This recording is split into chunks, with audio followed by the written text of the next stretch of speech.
అభివృద్ధి పనులకు అనుమతులు ఇప్పించండి. 1,63,00,000 కోట్ల ప్రాజెక్టుల పూర్తికి సహకరించండి. కేంద్ర మంత్రి కిషన్ రెడ్డికి సీఎం రేవంత్ రెడ్డి వినతి. RRR మెట్రో 2వ దశ, మూసీ రివర్ ఫ్రంట్లపైన ఆయనతో చర్చ.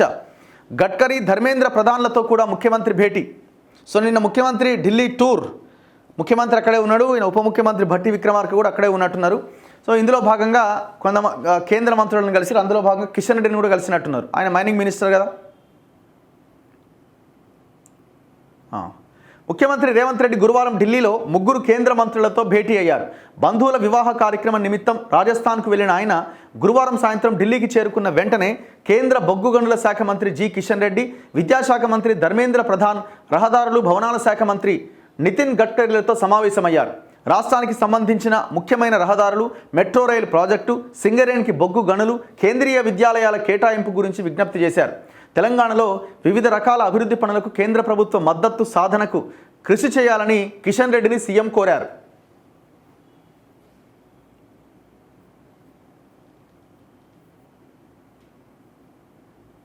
సో ఇది నిన్న ఇంకోరు నితిన్ గడ్కరీతో భేటీ అయిన రేవంత్ రెడ్డి. చిత్రంలో రాష్ట్ర మంత్రి కోమటిరెడ్డి, రోడ్ల శాఖ, ధర్మేంద్ర ప్రధాన్కు పుష్పగుచ్చం అందిస్తున్న సీఎం రేవంత్ రెడ్డి. సో ఇట్లా కొన్ని ప్రతిపాదనలు వాళ్ళ ముందు పెట్టిరట.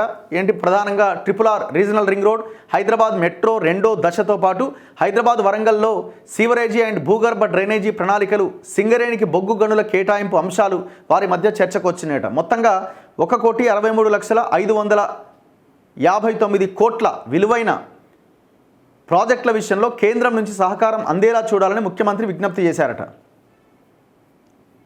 అండ్ ఇందులో మూసీ రివర్ ఫ్రంట్ కూడా ఉంది. మూసీ రివర్ ఫ్రంట్ డెవలప్మెంట్ ప్రాజెక్టులో భాగంగా చేపట్టబోతున్న గాంధీ సరోవర్ ప్రాజెక్టుకు రక్షణ శాఖ పరిధిలోని 222 ఎకరాల భూమిని రాష్ట్ర ప్రభుత్వానికి బదలాయించాలని రక్షణ మంత్రి రాజ్నాథ్ సింగ్ను ఇప్పటికే కోరాం.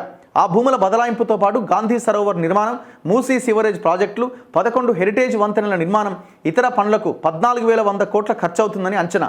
నిధుల మంజూరుతో పాటు అనుమతులకు కేంద్రం తరపున సహకారం అందించాలి.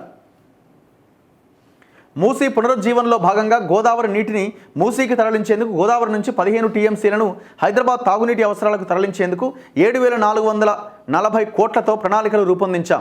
ఆ మొత్తం విడుదలకు సహకరించాలి. ఇది ఎక్కడ నుంచి? మల్లన సాగర్ నుంచి ఎత్తుకొచ్చే ప్లాన్. ఇది భారీ ఖర్చుతో కూడుకున్న ప్రాజెక్టు. మనం ముందు నుంచి చెప్తున్నాం, కృష్ణా వాటర్ని ఎందుకు తీసుకురాలేము, నాగార్జున సాగర్ డెడ్ స్టోరేజ్లో కూడా 100 టీఎంసీలు ఉంటుందని ఎక్స్పర్ట్స్ చెప్తున్నారు. మరి అక్కడి నుంచి ఇంకొక ఫేజ్లో భాగంగా నీళ్లు తీసుకొచ్చే ప్రయత్నం ఎందుకు చేస్తలేం? వై గోదావరి అంటే అందులో పైసలు వస్తాయని. మరి అంతకుమించి ఏం లేదు ఇక్కడ. మళ్ళీ ఈ కాంట్రాక్ట్ ఎవరికి ఇస్తారనేది ఇంకొక క్వశ్చన్ మార్క్. అండ్ దాంతోపాటు హైదరాబాద్ సీవరేజ్ అండ్ వరంగల్ భూగర్భ డ్రైనేజీ నిర్మాణానికట. హైదరాబాద్ నగరంతో పాటు సమీప 27 మున్సిపాలిటీల్లో 7,444 కిలోమీటర్ల మేర సీవరేజ్ నెట్వర్క్ పనులకు 17,212 కోట్లతో సమగ్ర మాస్టర్ ప్లాన్ రూపొందించాం. అమృత్ 2 కింద కానీ, ప్రత్యేక ప్రాజెక్టు కింద కానీ దాన్ని చేపట్టేందుకు సహకరించండి. రాష్ట్రంలో 2వ పెద్ద నగరమైన వరంగల్లో భూగర్భ డ్రైనేజీ ప్లాన్కు రూపకల్పన చేశాం. 4,170 కోట్లు ఖర్చయ్యే ఈ ప్లాన్ను అమృత్ 2లో భాగంగా కానీ, ప్రత్యేక పథకం కింద కానీ చేపట్టేలా చేయూత అందించండి. కేంద్ర రాష్ట్ర ప్రభుత్వాల ఉమ్మడి సంస్థ అయిన సింగరేణి దీర్ఘకాలం పాటు మనుగడ కొనసాగించేందుకు గోదావరి లోయ పరిధిలోని బొగ్గు బ్లాకులు కేటాయించాలి. తెలంగాణను సెమీకండక్టర్ మిషన్లో చేర్చి ప్రాజెక్టులకు అనుమతులు, నిధుల విడుదలతో ప్రత్యేక శ్రద్ధ చూపాలి. దాంతోపాటు కేంద్రీయ విద్యాలయాలు మంజూరు చేయండి.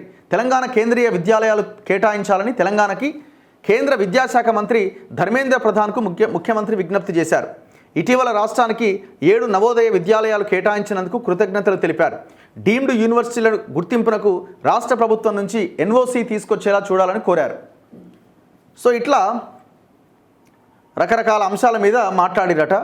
అండ్ దాంతోపాటు RRRకు అనుమతులు ఇప్పించాలని గడ్కరీకి విజ్ఞప్తి చేసిరట. సో ఏదేమైనా కొంత దీన్ని సానుకూలంగానే మనం తీసుకోవాలి. వీళ్ళు ఏం అడిగిర్రు, వాళ్ళు ఏమి ఇస్తారన్నది భవిష్యత్తులో తెలుస్తుంది. వీళ్ళు అడిగిన దానికి వాళ్ళు ఏమి ఇస్తారన్నది.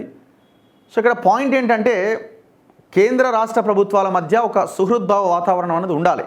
ప్రభుత్వాలే పార్టీ మీద తర్వాత తన్నుకోండి, తిట్టుకోండి, దూకండి, సావడం మాకు సంబంధం లేదు. కానీ ప్రభుత్వాలని ప్రజలు గెలిపించినందుకు మీరు కలిసి పనిచేయాల్సిన అవసరం ఉంది. గత గవర్నమెంట్ హయాంలో కేసీఆర్ ఈ పని చేయలే. ఆయన నాకు ఇచ్చేది ఏంది, నాకు నేను పెట్టుకుంటాను, నాకు నేను చేస్తా అని చెప్పి ఎల్లెలకరం అన్నాడు. సో ఇప్పుడు రెస్పాండ్ అవుతున్నారు, వీళ్ళు వెళ్ళి కలుస్తున్నారు, మాట్లాడుతున్నారు. వీళ్ళు ఏం అడుగుతున్నారు, వాళ్ళు ఏమి ఇస్తారు అనేది మనకి రాబోయే రోజుల్లో ఇలా పనితనం బయటకు వస్తుంది.